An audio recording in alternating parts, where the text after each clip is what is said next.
Jigar, kommentariyani Vinicius Junior gifi bilan to'ldirib tashing.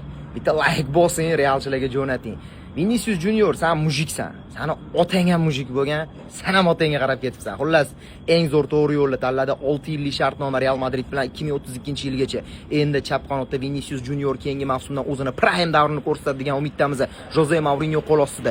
O'ng qanotda bo'ladigan bo'lsa, xohlasa Bernardo Silva o'ynaydi, xohlasa Rodrigo, xohlasa Valverde, xohlasa Arda Güler, xohlasa Yan Diamande. Xullas, variant achib yotibdi.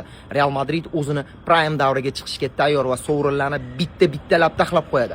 Rodriga keladigan bo'lsa, Rodri 99% Barselona futbolchisiga aylansa kerak deb o'ylayapman.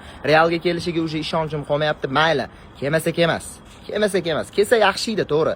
Mayli. U bo'lmasa, bizning markaz shunchaki zver bo'lib yotibdi. Vinicius Juniorga juda ham xursandman do'stlar.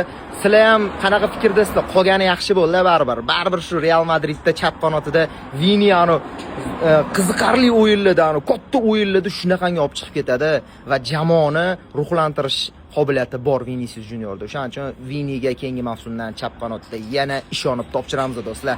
Davay videoga bomba aktiv ko'rsatib realchilarga polni tarqatib tashlaydi. Salomat bo'linglar. Hava Madrid.